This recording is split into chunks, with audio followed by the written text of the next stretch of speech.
Bismillahirrahmanirrahim. Assalamu alaikum, barakallahu fiikum. Nous espérons que vous allez bien. Nous continuons notre formation Lire l'arabe en 20 cours. Comme vous savez, cette formation concerne le niveau 1, le niveau débutant al-muqtadi'oun. Les débutants, ce sont les étudiants qui ne savent pas encore lire ni écrire la langue arabe et qui veulent apprendre la langue arabe, la langue du Coran, en seulement 20 cours. Mais comme vous savez, vous devez faire un effort de votre côté. Vous devez avoir un cahier, vous devez prendre des notes, vous devez réviser, vous devez faire les exercices. Et si vous avez des questions, n'hésitez pas de nous mettre en commentaire. Pour ceux qui pensent qu'ils ont un retard, il n'y a pas de retard. Nous envoyons les cours une seule fois par semaine, un seul jour dans la semaine. Généralement, c'est le lundi. Vous avez tout le temps dans la semaine pour vous mettre à jour. Vous regardez les vidéos précédentes, vous regardez les cours précédents pour essayer de vous mettre à jour, Inch'Allah ta'ala. Comme nous avons dit, vous devez également avoir une bonne intention dans votre apprentissage de la langue arabe et également invoquer Allah Azza wa Jal de vous faciliter. Ad-du'a. Wa qala rabbukum ud'uni astajib lakum. Votre Seigneur a dit, invoquez-moi, je vais vous répondre. Donc, il faut invoquer Allah Azza wa Jal, surtout lorsque vous êtes prosterné. Pendant la prière, vous invoquez Allah Azza wa Jal. On a également dit al-ikhlas, la sincérité. Donc, apprendre la langue arabe, il faut la sincérité. Il faut une bonne intention. Innamal a'malu binniyat. Les œuvres ne valent que par leur intention. Wa innama likulli imri'in ma nawa. Et chacun sera rétribué en fonction de ce qu'elle aura eu comme intention. Donc, si tu as une bonne intention dans ton apprentissage, tu sais pourquoi tu apprends, c'est pour lire le Coran un jour, c'est pour pouvoir parler la langue arabe un jour, c'est pour apprendre ta religion. Toutes les fois que tu veux apprendre la langue arabe, toutes les fois que tu vas prendre des notes, alhamdoulilah, tu as les récompenses parce que tu le fais pour Allah Azza wa Jal, tu le fais, c'est pour lire le Coran un jour en langue arabe. Donc, il y a des récompenses. En espérant que vous avez bien compris nos conseils pour lire la langue arabe en 20 cours et également tout ce qui concerne les autres sciences, que ce soit le Coran, que ce soit les sciences islamiques, il faut avoir une bonne intention, une sincérité et faire des efforts. Là, on ne peut pas obtenir la science, la connaissance avec le repos du corps. Donc, il faut faire des efforts, il faut réviser, il faut faire les exercices, Inch'Allah ta'ala. Nas'alullah al-ikhlas wal-qaboul. On demande à Allah Azza wa Jal la sincérité et qu'il accepte également de nous ce que nous faisons. Alors, sans plus tarder, nous allons commencer notre cours. Nabda'u ala barakatillah. Cours 3, la lettre Alif. Vous voyez, nous sommes dans notre troisième cours. Dans le premier cours, on a parlé de la lettre Ba, qui est la deuxième lettre de l'alphabet arabe. On a dit la première lettre, c'est la lettre Alif. Mais on n'a pas d'abord parlé de la lettre Alif dans le premier cours parce qu'elle a des spécificités que nous allons étudier, Inch'Allah ta'ala, dans ce cours d'ailleurs. La lettre Alif est la première lettre de l'alphabet arabe. Mais dans le premier cours, nous avons vu la lettre Ba qui est la deuxième lettre de l'alphabet arabe. Nous avons divisé le premier cours en deux parties. Dans la première partie, on a appelé la lettre Ba. Et on a vu comment on colle cette lettre au début, au milieu, à la fin des mots. Et ensuite, dans la deuxième partie, on a parlé des harakat. On a parlé de la harakat de la dhamma et la harakat de la fatha.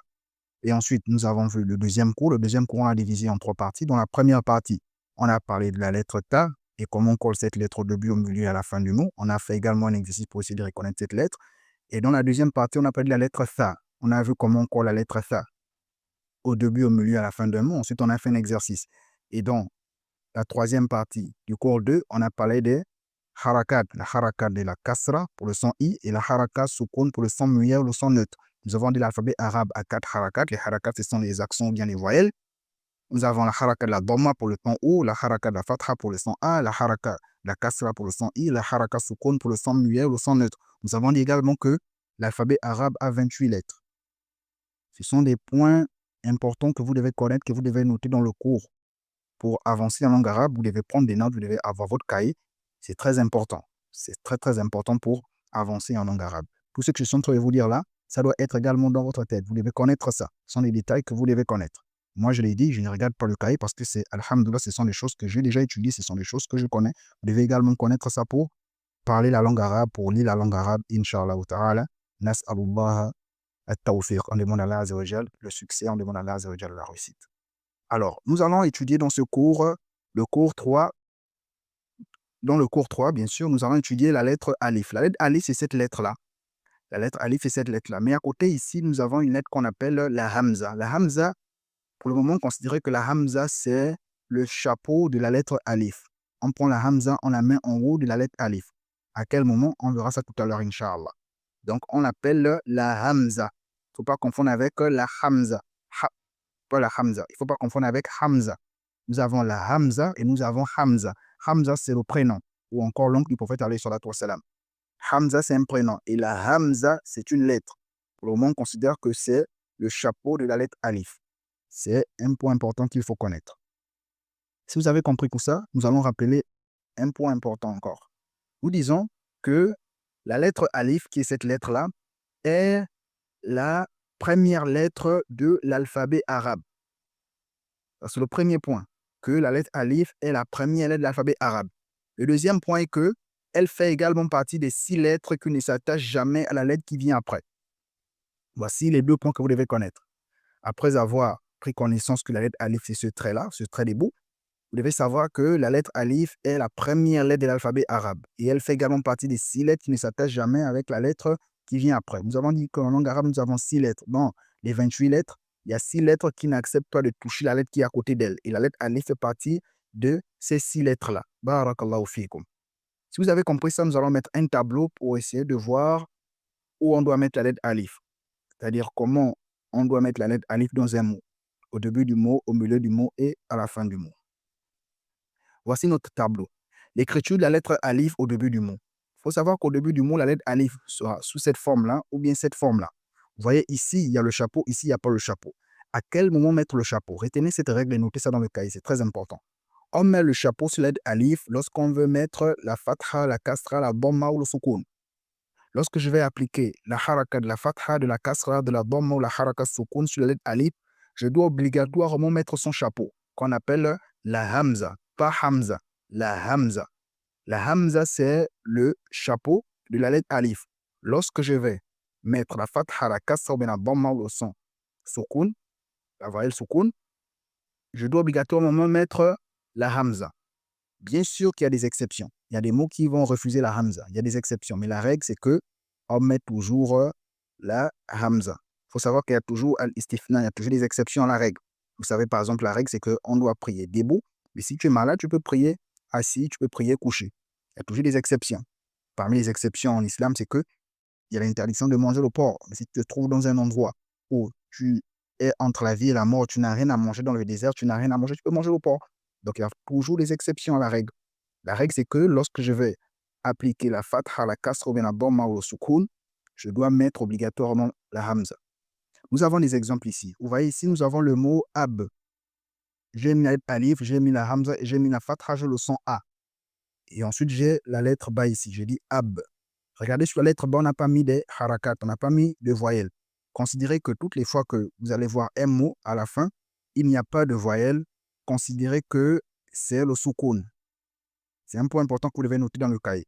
Lorsque vous allez voir un mot et que sur ce mot-là, on n'a pas mis de voyelle à la fin, considérez que c'est le soukoun. Donc ici, je peux dire ab. Ici, je peux dire quoi? Ab. Je peux dire ab ici parce que je constate qu'il n'y a pas de harakat à la fin. Je considère que c'est le soukoun. À l'oral, bien sûr, pas à l'écrit. À l'écrit, on n'émet pas le soukoun. Je vais dire ab. Nous avons un deuxième mot ici. Ici, on constate qu'on a la hamza avec la fatha. Ici également, on a la hamza avec la dhamma. On va dire ou. Et nous avons ici la lettre qu'on va étudier plus tard, Inch'Allah, la lettre Kho. Donc ici, la lettre Kho porte le soukoun, donc je dis Ur. Et nous avons la lettre Ta ici que vous connaissez déjà, mais la lettre Ta n'a pas les harakat, donc on considère que c'est le soukoun. Donc je vais dire Urt. Urt. Vous voyez ici, il y a la Dhamma et la Hamza, mais ici, le dernier exemple ici, il n'y a pas la Hamza. Donc c'est-à-dire que c'est une exception. Le mot ism. J'ai mis la kasra, mais je n'ai pas mis la hamza. La base, c'est que si je mets la kasra, je dois obligatoirement mettre la hamza. Mais ici, vous avez constaté qu'il n'y a pas de hamza. C'est-à-dire que ce mot-là, c'est une exception. C'est un mot qui accepte la kasra sur la lettre alif sans hamza. Voici les différents cas où vous pouvez trouver la lettre alif au début du mot. On continue. La lettre alif au milieu du mot. Au milieu du mot, c'est-à-dire que il y a une ou plusieurs lettres avant moi et une ou plusieurs lettres après moi. Et lorsque la lettre alif sera au milieu du mot, elle va accepter d'être touchée avec les lettres qui viennent avant. Les lettres qui viendront avant, elle va accepter. Mais les lettres qui viendront après, elle ne va pas accepter. Elle ne va pas les toucher. Pourquoi? Parce qu'elle fait partie des 6 lettres qui n'acceptent pas de toucher la lettre qui est à côté d'elle. Donc, elle peut accepter la lettre qui vient avant, mais elle n'accepte pas la lettre qui vient après. Elle ne touche pas la lettre qui vient après. Regardez, nous avons des exemples ici. Le mot fa'a. Le mot fa'a pour dire une souris. Fa en arabe, c'est pour dire une souris. Regardez, la lettre alif a touché la lettre fa, mais elle n'a pas touché la lettre ra parce qu'elle est parmi les 6 lettres, elle n'accepte pas de toucher la lettre qui est à côté. Nous avons un deuxième exemple ici, le mot sa'ala pour dire questionner ou interroger. Regardez ici, elle a touché la lettre sin, mais elle n'a pas touché la lettre lam. Pourquoi? Parce qu'elle est parmi les 6 lettres, elle n'accepte pas de toucher la lettre qui est à côté. Et enfin, à la fin, regardez, à la fin, c'est une exception. Ça rend les exceptions. Al-istifna. Regardez, j'ai la kasra, mais je n'ai pas mis la hamza. C'est une exception. Regardez. Mais à la base, c'est qu'on doit mettre la hamza, mais on n'a pas mis la hamza. Pourquoi? Parce que c'est une exception. On a le mot imra'a. Imra'a, c'est pour dire une femme. Donc, voici l'écriture de la lettre alif au milieu du mot. Et enfin, l'écriture de la lettre alif à la fin du mot. À la fin du mot, c'est comme au milieu du mot. J'accepte de toucher le mot qui va venir avant moi et j'accepte le mot qui va venir avant moi, mais je ne veux pas accepter de toucher le mot qui va venir après moi. Mais attention, il se peut aussi que je n'accepte pas de toucher le mot qui vient avant. Même au milieu, attention. Au milieu, je peux accepter le mot qui vient avant et après. Regardez ici, nous avons la lettre alif au milieu. Mais elle n'a pas touché. Pourquoi elle ne touche pas? Parce qu'il se peut qu'il y a les 6 lettres. Il se peut qu'il y a les 6 lettres qui vont venir avant elle. Et si les 6 lettres viennent avant elle, elle ne va pas toucher. Comme le mot imora à regarder. Ici, la lettre alif est au milieu du mot. Mais elle n'a pas touché ici. Pourquoi elle n'a pas touché? C'est parce que elle n'a pas, elle a trouvé les 6 lettres. Attention ici. Ici, c'est une erreur. C'est ce mot-là. C'est cette lettre-là qui devait être en rouge. On va arranger ça, Inch'Allah, dans le PDF lorsqu'on va envoyer ça à nos étudiants. Donc ici, c'est en rouge ici. C'est pas ici. Parce qu'ici, c'est au début. C'est une erreur ici. Ici, c'est au début, ici, c'est au milieu. On va arranger ça, Inch'Allah. C'est juste un problème d'écriture. Donc, ici, maintenant, l'écriture de la lettre alif à la fin du mot, nous avons dit que c'est comme au milieu du mot. C'est comme au milieu du mot. On a le mot qara'a qui signifie lire. Regardez, la lettre alif est à la fin. La lettre alif est à la fin et on constate qu'elle n'a pas touché la lettre ra. Pourquoi? Parce que la lettre ra est parmi les 6 lettres. La lettre ra est parmi les 6 lettres qui n'acceptent pas de toucher la lettre qui est à côté. C'est comme la lettre alif. Elle ne touche pas ici. Alors que la lettre alif est à la fin. Pareil qu'ici, le mot bada'a, commencer. Regardez, elle n'a pas touché. Mais il y a les cas où elle peut toucher. Regardez ici, dans le mot naba'a, elle a touché. Elle a touché ici. Parce que la lettre ba n'est pas parmi les 6 lettres, donc elle a touché. Mais la lettre dal est parmi les 6 lettres, la lettre ra est parmi les 6 lettres, ici, elle n'a pas touché. Donc, en espérant que vous avez bien compris le tableau, recopiez le tableau dans le cahier. Vous pouvez même juste prendre 2 exemples de chaque. On met plusieurs exemples, c'est pour vous aider, Inch'Allah, à réviser. Sinon, vous pouvez prendre un seul exemple de chaque ou 2 exemples de chaque. En espérant que vous avez bien compris le tableau. Si vous avez compris le tableau, on va faire un exercice comme l'habitude. On va essayer de reconnaître la lettre, alif, Inch'Allah ta'ala. Donc, c'est comme je vous ai dit, ici, c'est une erreur. Ici, c'est une erreur ici. C'est ici qui devait être en rouge, c'est pas ici. Parce que c'est au début, c'est au milieu. Donc, nous allons commencer notre exercice. On va essayer de reconnaître la lettre alif dans les différents mots que nous allons mettre dans ce tableau. Voici le premier mot. C'est le mot bab. Bab, c'est pour dire une porte. Regardez, est-ce qu'il y a la lettre alif ici? Est-ce qu'il y a la lettre alif? Regardez bien. Le mot rab. Le mot rab, est-ce qu'il y a la lettre alif ici? Dans le mot rab. Rab signifie Seigneur. Alhamdulillah Rabbil Alamin. Louange à Allah, Seigneur de l'univers. Rab. Le mot kas. Est-ce que dans le mot kas, nous avons la lettre alif? Kas, ça signifie un verre. Est-ce que nous avons la lettre alif? Regardez bien. Le mot kitab. Est-ce que nous avons la lettre alif dans le mot kitab? Regardez bien. Kitab, c'est pour dire un livre. Kitab, un livre. Le mot ar. Est-ce que nous avons la lettre alif dans le mot ar? Le mot ar, c'est pour dire un frère. Akhi, mon frère. Ar. Le mot ifnan, pour dire deux. Ifnan. Est-ce qu'il y a la lettre alif ici? Regardez bien. Le mot bait.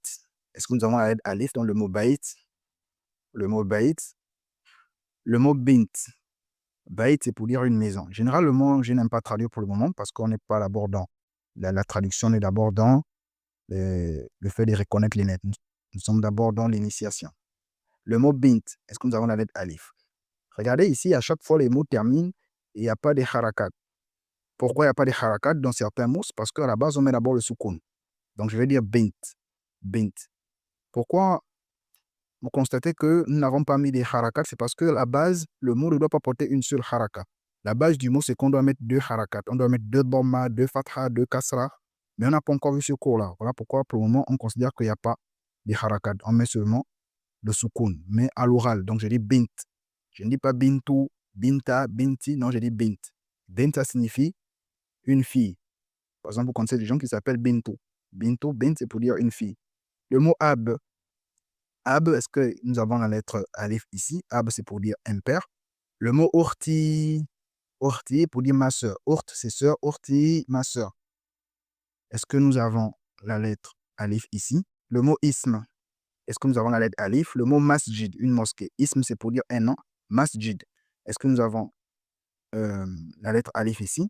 Le mot bada'a, commencer. Est-ce que nous avons la lettre alif? Le mot maktab. Maktab. Est-ce que nous avons la lettre alif? Le mot sa'ala. Maktab, c'est un bureau. Sa'ala, questionner ou demander. Est-ce que nous avons la lettre alif ici? Regardez bien. Le mot dar. Est-ce que nous avons la lettre alif? Regardez bien. Dar. Le mot dar, c'est pour dire une demeure. Comme Allah a déjà dit dans le Coran, dans la sourate Yunus, la sourate 10 du Coran, il dit Wallahu yad'u ila dari salam, verset 25. Allah appelle Wallahu yad'u ila dari salam. Allah appelle à la demeure de la paix. Le mot le mot est-ce que nous avons la lettre alif? Qui signifie mère. Le mot djinn, minal jinnati wan nas, djinn pour dire les génies. Est-ce que nous avons la lettre alif ici? Le mot far pour dire une souris. Est-ce que nous avons la lettre alif? Regardez bien. Le mot Qur'an, est-ce que nous avons la lettre alif? Qur'an, qui est le Coran, bien sûr. Est-ce que nous avons la lettre alif? Regardez bien. On dit toujours, on ne dit pas Qur'an, c'est pas avec la fatha. C'est pas Qur'an, c'est Qur'an, avec la bomma. Ça peut un problème avec la prononciation de ce mot-là. Si vous voulez dire le Coran en arabe, il ne faut pas dire le Qur'an, non. On dit le Qur'an avec la bomma. Très bien. Nous allons passer à la correction. Correction de l'exercice. Dans le mot bab, effectivement, il y avait la lettre alif. On avait dit dans les cours précédents que la lettre alif sert à tirer la fatha pour le son A. Bab, da. Je mets la lettre alif.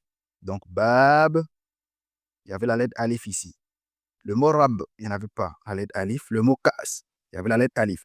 Attention, lorsque vous avez la lettre alif avec la hamza au soukoun, il faut faire une petite pause. Je l'ai dit tout à l'heure, dans le cours, lorsqu'on a vu l'écriture de la lettre alif. Il faut faire une petite pause. Vous voyez ici, j'ai dit kas. Je ne dis pas kas. Je dis kas. Kas. Je fais une petite pause. Je dis kas. On va étudier ça en profondeur, Inch'Allah, plus tard. Dans le mot kitab, un livre, on a la lettre alif. Vous voyez, ici, on dit kitab, ça sert à tirer. Kitab. Ici, on a dit ba. On a la lettre ba avec la lettre alif. On dit ba. On a le mot kitab. Vous voyez, c'est parmi les spécificités de la lettre alif. C'est qu'elle sert à tirer le son A. Elle sert à tirer la fatha. Et parmi les spécificités également, elle ne touche pas la lettre qui est à côté. Regardez ici, elle n'a pas touché. Ici également, elle n'a pas touché. Si vous maîtrisez les spécificités, alhamdoulilah, dans la deuxième partie du cours, vous avez maîtrisé déjà le cours. Dans le mot akhi, pour dire akh ou bien akh, dans le cité akhi ou bien akh, vous voyez ici, nous avons la lettre alif qui porte la fatha. Ici, la lettre alif portée au soukoun. Dans le mot ifnan, nous avons effectivement la lettre alif. Regardez, ça ne porte rien ici. Parce que ça rentre dans les spécificités, dans les particularités, également dans les exceptions. Ça rentre dans les exceptions ici. Regardez, ça n'a pas la hamza. Ça rentre dans les exceptions. Le mot bait, une maison, il n'y avait pas la lettre alif. Le mot bint, il n'y avait pas la lettre alif. Le mot ab, on avait effectivement la lettre alif qui porte la fatha, qui porte la hamza et la fatha. Le mot ab. Le mot orti, il y avait la lettre alif qui porte la bomma. Le mot ismi, il y avait la lettre alif. Le mot masjid, il n'y avait pas la lettre alif. Le mot bada'a, il y avait la lettre alif. Le mot maktab, un bureau, il n'y avait pas la lettre alif. Le mot sa'ala, il y avait la lettre alif. Regardez, ça n'a pas touché, la lettre qui est à côté. Le mot dar n'a pas touché. Dal d'abord n'a pas touché la lettre alif parce que le mot dal est parmi les 6 lettres. La lettre alif n'a pas touché la lettre ro parce qu'elle également est parmi les 6 lettres. Vous voyez, il y a 2 6 lettres, ou sinon 3 6 lettres parce que la lettre ro est parmi les 6 lettres. Vous voyez, ce mot-là rassemble 3 parmi les 6 lettres. Il y a 6 lettres, nous avons déjà une là, une deuxième ici et une troisième ici. Les 3 autres, on va les étudier dans la deuxième partie du cours. Le mot il y avait la lettre alif. Le mot jinna, nous avons la shadda pour dire qu'on insiste, on dure sur la lettre jinna. Vous connaissez que ça, c'est la lettre ta. C'est la lettre ta ici. Le mot jinna n'avait pas la lettre alif. Le mot far avait la lettre alif. Le mot Qur'an avait la lettre alif. Vous allez poser l'accent que, mais c'est quoi qu'on a mis ici? C'est le mad. On va étudier ça, Inch'Allah. Lorsque je vais tirer le son A avec la lettre alif elle-même, je mets quoi? Je mets le mad là. On va étudier ça tout à l'heure, Inch'Allah. Donc, on dit Qur'an. Constatez qu'ici, je tire A. Quand je tire alif, la lettre alif elle-même, je mets le mad. Qur'an. Très bien. Alhamdulillah, on a terminé la première partie de ce cours. On va se voir tout à l'heure dans la deuxième partie où on va parler de quelques spécificités de la lettre alif. Et dans le cours 4, on va voir également les autres spécificités, Inch'Allah ta'ala. Donc, n'hésitez pas de vous abonner si ce n'est pas encore fait. N'hésitez pas également de partager autour de vous, que ça soit également profitable pour les autres. Et désolé, vraiment désolé, ce cours-là a été long. C'est parce que c'est un cours assez technique. Donc, on a vraiment pris le temps pour essayer de bien expliquer ce cours. Mais Inch'Allah, d'habitude, les cours ne doivent pas être longs pour ne pas que on puisse ne pas être motivé pour regarder la vidéo, parce que le but est d'avancer. Il faut savoir que l'apprentissage de la langue arabe, des sciences islamiques, ce n'est pas en quelques minutes, c'est vraiment du temps pour expliquer. Donc, si vous avez une bonne intention lorsque vous regardez ce cours, vous prenez votre temps. C'est des récompenses également. Wallahi, ce sont des récompenses. Il faut avoir une bonne intention, Inch'Allah ta'ala. Donc, qu'Allah vous bénisse et on se voit tout à l'heure dans la deuxième partie du cours. Vous pouvez également nous laisser un like si cette vidéo vous a plu, ça permet de soutenir la chaîne. Barakallahu fikum, wassalamu alaikum.